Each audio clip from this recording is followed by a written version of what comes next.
మత్తయి సువార్త 22వ అధ్యాయము. యేసు వారికుత్తరమిచ్చుచు తిరిగి ఉపమాన రీతిగా ఇట్లనెను. పరలోక రాజ్యము తన కుమారునికి పెండ్లి విందు చేసిన ఒక రాజును పోలియున్నది. ఆ పెండ్లి విందుకు పిలువబడిన వారిని రప్పించుటకు అతడు తన దాసులను పంపినప్పుడు వారు రానొల్లకపోయిరి. కాగా అతడు, ఇదిగో, నా విందు సిద్ధపరచియున్నాను. ఎద్దులును క్రొవ్విన పశువులును వధింపబడినవి, అంతయు సిద్ధముగా ఉన్నది. పెండ్లి విందుకు రండని పిలువబడిన వారితో చెప్పుడని వేరే దాసులను పంపెనుగాని వారు లక్ష్యము చేయక ఒకడు తన పొలమునకును మరియొకడు తన వర్తకమునకును వెళ్ళిరి. తక్కిన వారు అతని దాసులను పట్టుకుని అవమానపరిచి చంపిరి. కాబట్టి రాజు కోపపడి తన దండ్లను పంపి ఆ నరహంతకులను సంహరించి వారి పట్టణము తగులబెట్టించెను. అప్పుడతడు, పెండ్లి విందు సిద్ధముగా ఉన్నది గాని పిలువబడిన వారు పాత్రులు కారు. గనుక రాజమార్గమునకు పోయి నీకు కనబడు వారినందరినీ పెండ్లి విందుకు పిలువుడని తన దాసులతో చెప్పెను. ఆ దాసులు రాజమార్గములకు పోయి చెడ్డవారినేమి మంచివారినేమి తమకు కనబడిన వారినందరినీ పోగు చేసిరి. గనుక విందుకు వచ్చిన వారితో ఆ పెండ్లిశాల నిండెను. రాజు కూర్చున్న వారిని చూడ లోపలికి వచ్చి అక్కడ పెండ్లి వస్త్రము ధరించుకొనని ఒకణ్ణి చూచి, స్నేహితుడా, పెండ్లి వస్త్రము లేక ఇక్కడికేలాగు వచ్చితివని అడగగా వాడు మౌనియై ఉండెను. అంతటా రాజు, వీని కాళ్ళు చేతులు కట్టి వెలుపటి చీకటిలోనికి త్రోసివేయుడి. అక్కడ ఏడ్పును పండ్లు కొరుకుటయు ఉండునని పరిచారకులతో చెప్పెను. కాగా పిలువబడిన వారు అనేకులు, ఏర్పరచబడిన వారు కొందరే అని చెప్పెను.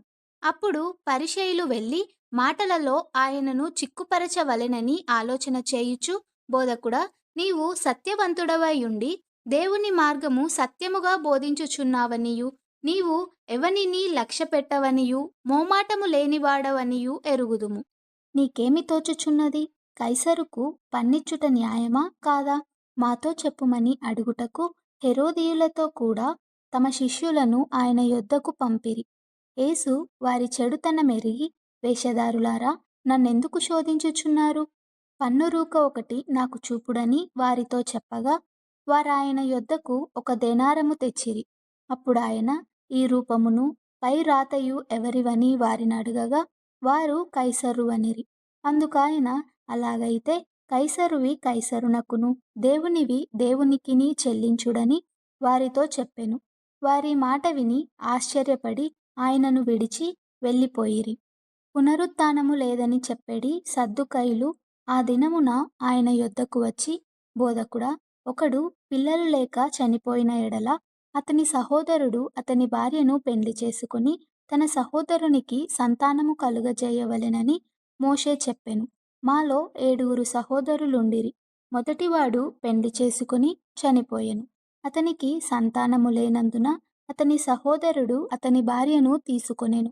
రెండవ వాడును మూడవ వాడును 7వ వాని వరకు అందరును అలాగే జరిగించి చనిపోయిరి.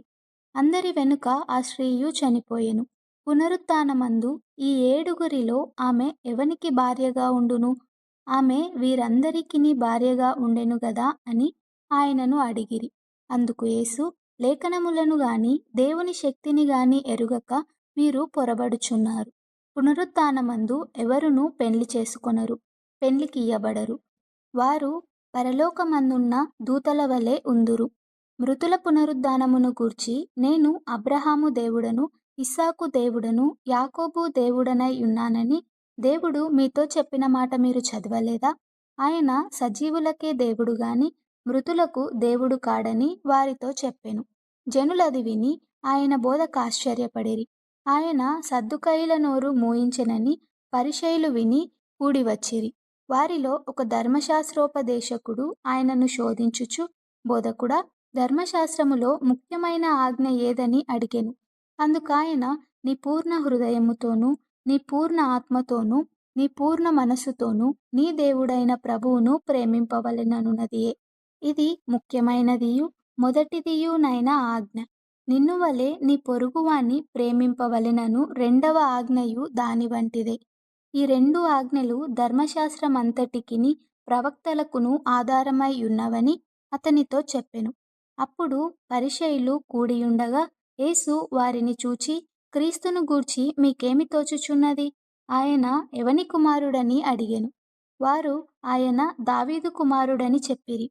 అందుకాయన, అలాగైతే నేను నీ శత్రువులను నీ పాదముల క్రింద ఉంచు వరకు నీవు నా కుడిపార్శ్వమున కూర్చుండుమని ప్రభువు నా ప్రభువుతో చెప్పెను అని దావీదు ఆయనను ప్రభువని ఆత్మ వలన ఏల చెప్పుచున్నాడు?